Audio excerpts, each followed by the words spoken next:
अगस्त साल 1985 Tokyo international airport से एक बोइंग 747 टेक ऑफ करता है। ये हवाई जहाज जा रहा है टोक्यो से ओसाका के लिए। इस प्लेन को महज 15 मिनट ही हुए थे कि 30,000 फीट की ऊंचाई पर उड़ रहे जापान की एयरलाइन बोइंग 747 प्लेन में जोरदार धमाका हुआ। ये धमाका इतना बड़ा था कि इसमें प्लेन की टेल ही अलग हो गई। देखते ही देखते प्लेन एक बेजान पत्थर की तरह बेकाबू होकर नीचे गिरने लगी। तीनों पायलट पूरी जान लगा देते हैं कि किसी तरह से 524 लोगों की जान को बचाया जा सके, लेकिन पायलट पूरी तरह से फेल हो जाते हैं और ठीक 6:56 पर जहाज 123 होन्सू के एक बड़े से पहाड़ से टकराकर क्रैश कर जाता है। 524 पैसेंजर में से किसी को भी बचाया नहीं जा सका। ये प्लेन क्रैश इतना बड़ा था कि पूरी दुनिया को हिला के रख देता है। Japan Airlines Flight 123 has crashed at the peak of one of Japan's most popular travel holidays. A Boeing 747 carrying 524 people. Disaster in aviation history. ये है दिल दहला देने वाली कहानी बोइंग 747 फ्लाइट 123 की। इस उड़ान से पहले यह प्लेन 1974 में बनाया गया था और जापान एयरलाइन को सौंप दिया गया था। फ्लाइट 123 क्रैश होने से पहले इस जहाज ने लगभग 18,800 बार फ्लाई किया था और 25,000 से 30,000 तक घंटे का हवाई सफर को भी पूरा किया था। इसी तरह 2 जून 1978 को जापान के एकता एयरपोर्ट पर लैंडिंग करते समय प्लेन के टेल स्ट्राइक होकर प्लेन का पिछला हिस्सा पूरी तरह से डैमेज हो गया था। इस टेल स्ट्राइक के कारण प्लेन के पिछले हिस्से में बने प्रेशर ब्लैक हेड को बहुत ही ज्यादा नुकसान पहुंचा था, जिसमें कि फ्लाइट में 394 लोगों में से किसी की भी जान तो नहीं गई, लेकिन 25 लोग केवल इंजर्ड जरूर हो गए थे। हालांकि रिपेयर करने के लिए एरोप्लेन ऑन ग्राउंड टीम को बुलाया जाता है, जिसे एओजी के रूप में जाना जाता है। इस टीम के द्वारा लापरवाही की जाती है। ये जो रिपीट का इस्तेमाल करते हैं, जिसमें कि इन्हें 3 लेयर को ज्वाइंट करना, लेकिन ये केवल 2 लेयर को ज्वाइंट करके 1 लेयर को छोड़ दिया जाता है कि इससे क्या ही हो जाएगा। इसके बाद यह प्लेन फिर से एक बार उड़ान भरने लगता है। जापान के एयरलाइन के द्वारा इस एक्सीडेंट के 7 साल बाद फ्लाइट उड़ान भरने के लिए तैयार रहती है। वह दिन था 12 अगस्त 1985। जापान के टोक्यो शहर का दीदा एयरपोर्ट जापान एयरलाइन की फ्लाइट 123 टोक्यो से ओसाका के लिए तैयार किया जा रहा था। फ्लाइट 123 में 524 पैसेंजर बैठे हुए थे, जिसमें कि 509 पैसेंजर के साथ 15 क्रू मेंबर्स हैं।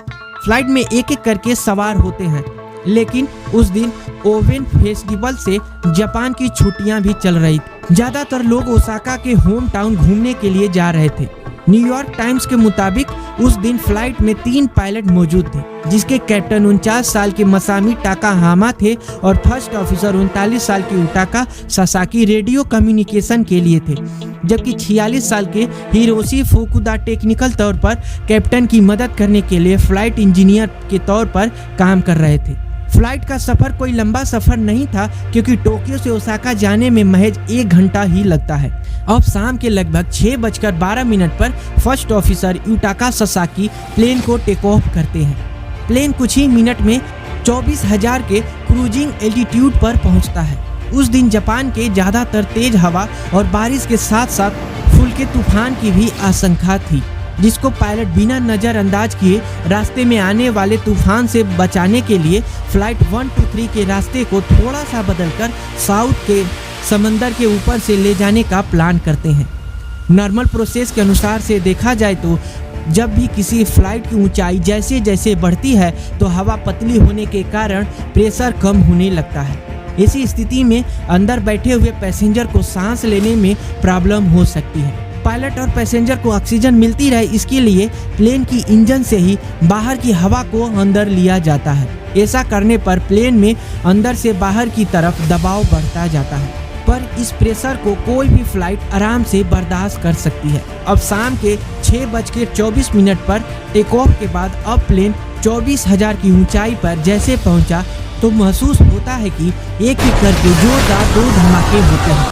ये धमाका इतना काफी बड़ा था कि फ्लाइट 123 के पिछले हिस्से को इस तरह से तोड़ दिया कि पूंछ का 5 मीटर का हिस्सा जहाज से अलग हो गया। साथ ही एपीयू इसकी हाइड्रोलिक लाइनें भी टूट जाती हैं, जिससे जहाज हद तक बेकाबू हो गया। पैसेंजर केबिन में रखा हुआ सामान केबिन के बाहर खींचकर चले जाते हैं। लेकिन इस धमाके के बाद प्लेन में डिकम्प्रेसर अलार्म भी बजने लगा। इसका बस एक ही कारण हो सकता है कि जहाज में कहीं छेद जरूर था। पैसेंजर को सांस लेने में प्रॉब्लम होने लगती है। जो फ्लाइट 1, 2, 3 में ऑक्सीजन थी वो भी जल्द खत्म होने लगती है। इस धमाके के तुरंत बाद प्लेन का नोज कभी ऊपर जाता तो कभी नीचे आता। तीनों पायलट से प्लेन पूरी तरह से आउट ऑफ कंट्रोल हो चुकी थी। सब देखते ही देखते कप्तान ने तुरंत ट्रांसपोंडर को 7700 पर सेट कर दिया, जिसका काम केवल एटीसी टावर और आसपास के उड़ रहे सभी जहाज को ये बताना होता है कि प्लेन में कोई बहुत बड़ी समस्या आ गई है। ताकाहामा ने तुरंत ही फर्स्ट ऑफिसर को जहाज वापस मोड़कर टोक्यो ले जाने के लिए कहा। वापस जाने के लिए जैसे ही फर्स्ट ऑफिसर ने प्लेन को राइट साइड में मोड़ा तो प्लेन आउट ऑफ कंट्रोल हो गया। जहाज तेजी से एक तरफ झुकने लगा। अब शाम के 6:26 पर इजू पेनिसुला की ओर आगे बढ़ता जा रहा था। फर्स्ट ऑफिसर फ्लाइट सीधा करने के लिए पूरा ताकत लगा देते हैं, लेकिन अफसोस प्लेन सीधा नहीं हो पाता है। ऐसा लग रहा था कि जैसे मानो फ्लाइट 1, 2, 3 बोइंग 747 की सारी हाइड्रोलिक सिस्टम एक एक करके फेल होती जा रही हैं। तभी फ्लाइट इंजीनियर की नज़र हाइड्रोलिक प्रेशर मीटर पर जाती है। सभी हाइड्रोलिक मीटर 0 दिख रहे थे। फ्लाइट इंजीनियर के साथ अब दोनों पायलट भी बिल्कुल समझ गए थे कि प्लेन की सभी हाइड्रोलिक प्रेशर सिस्टम फेल हो गए हैं, और सभी सिस्टम फेल होने का मतलब होता है साफ मौत। यह देखते हुए जहाज अभी भी हैनेडा से दूर वेस्ट की ओर फ्लाई कर रहा था। टोक्यो कंट्रोल ने जहाज से दोबारा संपर्क किया, यह जानने के लिए कि जहाज की अब स्थिति क्या है, लेकिन पायलट की तरफ से कोई भी रिस्पॉन्स नहीं दिया जा रहा था, क्योंकि पायलट अभी भी कोशिश कर रहे थे कि हाइड्रोलिक प्रेशर को किसी तरह ऑन कर लिया जाए।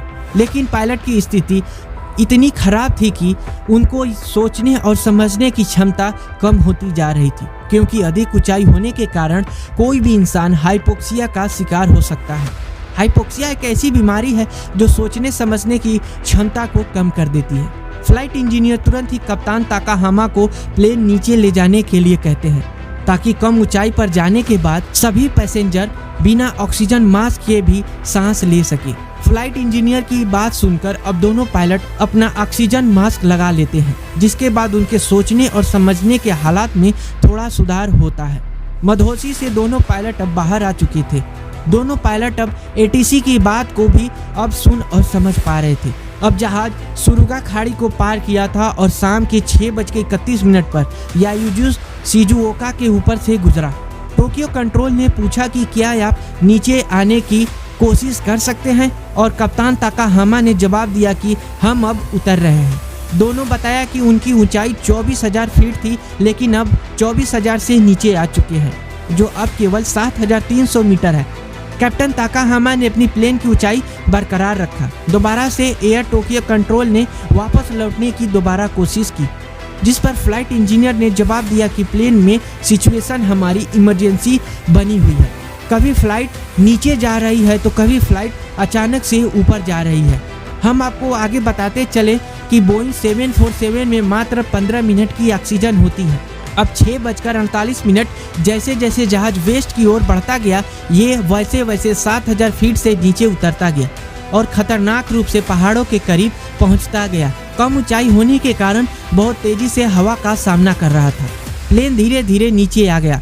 तभी एक फोटोग्राफर ने प्लेन की पिक्चर क्लिक कर लेते हैं, जिसमें आप बिल्कुल देख सकते हैं कि प्लेन की पिछले टेल की 5 मीटर तक लंबा हिस्सा टूटा हुआ है। जहाज बहुत तेजी से नीचे गिरता जा रहा था। माउंट टाकामगाहारा पहाड़ों से बचने के लिए कैप्टन ने फर्स्ट ऑफिसर को इंजन के थ्रस्ट को बढ़ाने का आदेश दे देते हैं, और फर्स्ट ऑफिसर ने जहाज के मैक्सिमम पावर को बढ़ा देते हैं। एक बार फिर प्लेन कुछ देर के लिए पायलट के कंट्रोल में थी। अपनी पूरी इंजन पावर के साथ प्लेन नाक के बल ऊपर जाने लगता है। प्लेन इतनी ज़्यादा स्पीड से ऊपर उठने लगता है कि जहाज का क्लाइंब एंगल 40 डिग्री तक चली जाती है। इतनी तेज स्टीप एंगल से प्लेन क्लाइंब करने के लिए जहाज स्टॉल कंडीशन में जाने लगा। जैसे ही जहाज को स्थिर चढ़ाई पर लाया गया, उसकी हवाई गति बढ़ती चली गई। एक और स्टॉल को रोकने के लिए शाम के 6:51 पर कैप्टन समझ चुके थे कि उन्हें अब जल्द कुछ करना होगा, नहीं तो उनके साथ प्लेन में सवार सभी 524 लोग कभी भी मौत के मुंह में समा सकते हैं। तभी फर्स्ट ऑफिसर कप्तान से कहते हैं कि उन्हें फ्लैप्स को लो कर देना चाहिए ताकि उनका ड्रैग फोर्स प्लेन को लेवल किया जा सके। हाइड्रोलिक सिस्टम फेल होने के कारण कप्तान इमरजेंसी एपीयू पावर यूनिट की मदद से फ्लैप्स को इलेक्ट्रिक तरीके से नीचे करने लगते हैं। ट्रेलिंग एज फ्लैप्स को 5 यूनिट तक पहुंचने में 3 मिनट और 10 सेकेंड का समय लगता है।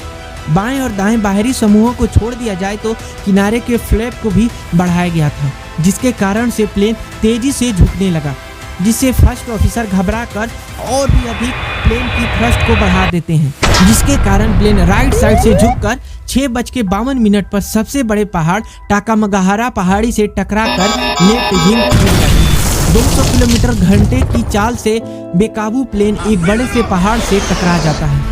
आग और धुएं का एक तेज फुहारे में जलकर सब कुछ राख हो जाता है।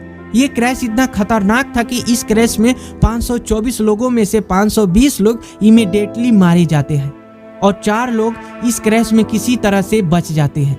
लेकिन उन 4 लोगों को भी कंफर्म नहीं था कि वो अभी कहां पर हैं। इधर जापान सरकार को किसी को भी बचाने की कोई उम्मीद नजर नहीं आ रही थी। इधर खराब मौसम और अंधेरा होने के कारण शायद जापान अथॉरिटीज को यह भी लग रहा था कि ऐसी हालत में रेस्क्यू हेलीकॉप्टर को भेजना उनकी जान को भी खतरे में डालने जैसा होगा।